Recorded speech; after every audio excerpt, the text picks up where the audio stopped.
What would you do if a 91-year-old widow in your neighborhood got slapped with a $600 HOA fine just because she couldn't keep up her yard? Well, when it happened on my street, I knew I couldn't just watch. For nearly 4 decades, Mrs. Turner's corner lot had watched the seasons change like slow pages in an old family album. The flower beds her husband once tended now hid beneath a wild green tide, the grass up to my knees and the weeds staking their claim like they had paid taxes on the property. At 91, she still shuffled out with a watering can, her hands trembling, her eyes bright with stubbornness. The arthritis in her joints made every motion deliberate, like a choreographed act of love. On her door, a fluorescent notice glared like a siren. 7 days to fix it or face $600 she did not have.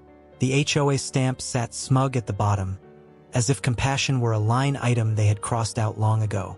I stood in the heat, looking from the notice to the overgrown lawn to the window where she watched, braced against the frame. The ramp of my truck clanged down. The mower's handle felt like a promise. The blades would say what needed saying next. The first pass through that grass was like clearing a path back to memory. Dandelion fluff swirled up and stuck to my sweat, and a chorus of startled crickets fled the roar of the engine. I took a wide arc around the flower beds, revealing the faded edges of bricks her husband must have placed with careful hands.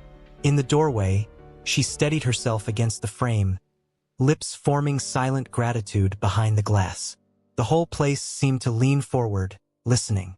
10 minutes in, a polished SUV rolled to a slow, theatrical stop. 2 HOA enforcers stepped out in matching polos, phones already recording posture telegraphing performance. They documented the mower, the truck, me, and the house, narrating to their followers like this corner had suddenly become a set. Their insistence arrived in bullet points. Only certified contractors, restricted maintenance days, approved vendor lists, a policy binder thicker than common sense. I cut the engine and listened just long enough to understand the shape of their threat. The yard whispered for sunlight. The notice on the door counted down. The mower roared back to life. They tried to fence me in with paperwork. Words like violation and escalation landed like gravel on a windshield, more noise than impact. Through the glass, Mrs. Turner lifted a hand.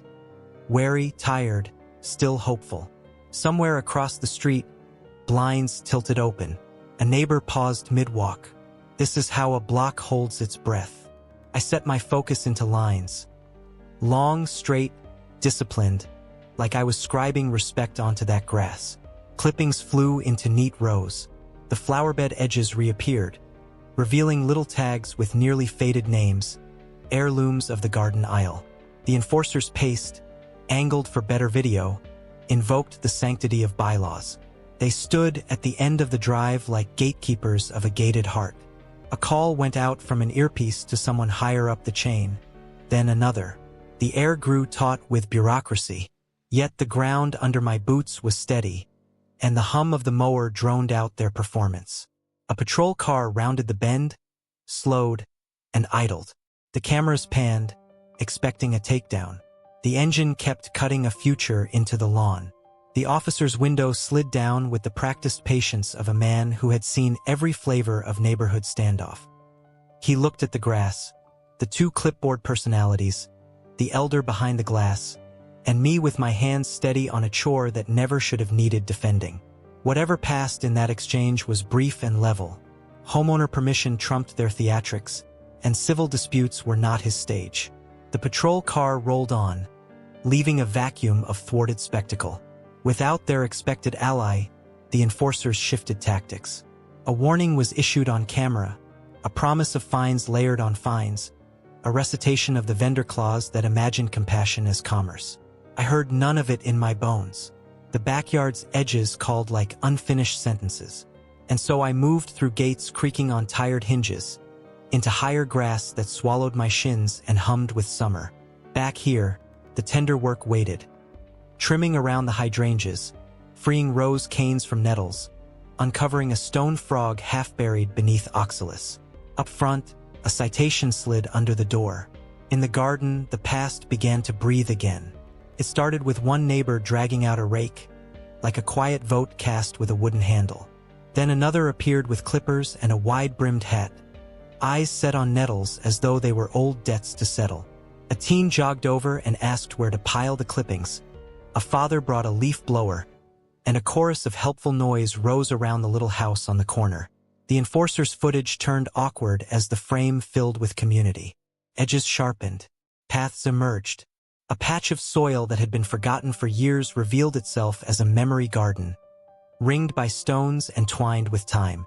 Mrs. Turner watched, mouth trembling into a smile that looked like a sunrise after a long storm. The enforcers could only circle and sputter policy into their phones while the street built something entirely outside their script. By the time the sun slanted low, the yard looked like itself again. A branded notice still crouched on the threshold, promising a fee for help rendered without a paid invoice. I took a photo and felt the next move bloom in my chest. That night, the footage went online. Grass, cameras, citations, and a home older than half the trees on the block. The comments stacked like bricks, strangers arguing law and decency beneath short clips of weeds surrendering to care. Letters hit the HOA's inbox from far beyond our zip code, and neighbors forwarded the thread to board members who preferred their authority quiet. Suddenly, a policy binder felt very small under a brighter light. By midweek, an email arrived with careful language and reluctant concessions. The fine would be waived due to extraordinary circumstances. The vendor clause would be reviewed. A pilot program for seniors and disabled homeowners would be considered, funded by the same fees once used as threats. The enforcers' cameras went dark, and their SUV passed the corner without stopping. But the best update wasn't a document. It was the sound of a hose on concrete and the sight of sunlight reaching all the way down to the roots. I returned with a flat of mulch and a spare kneeling pad, certain that the real policy was written by hands, not stamps, and that it was time for one final visit. She met me at the door with slow steps and careful pride, hair fixed, sweater neat, the house breathing like it had exhaled for the first time in years.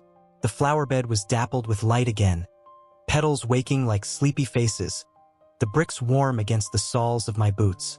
She pressed a wrinkled envelope into my palm, tissue thin and soft from years of careful keeping. Inside lay a note written in a steady, old-fashioned hand. The message was simple and weighty all at once. The yard felt alive again, and so did the woman who tended it first, last, and always. There was a pressed bloom tucked in the fold, captured decades ago and now free to blush in the afternoon heat. I left the envelope on her hall table, declined the attempt at payment tucked behind the paper, and set the mulch under the roses her husband had trained long before I was ever a neighbor. As I packed the ramp and wiped down the mower, the block felt different. The next weekend, the cul-de-sac filled with rakes, laughter, lemonade, and a new rule none of us needed written down. This was just one of many wild neighborhood stories. If you enjoyed it, make sure to hit subscribe and turn on the bell, because here at QZ Stories, we bring you the craziest tales of revenge, justice, and neighborhood drama every week. Don't miss the next one.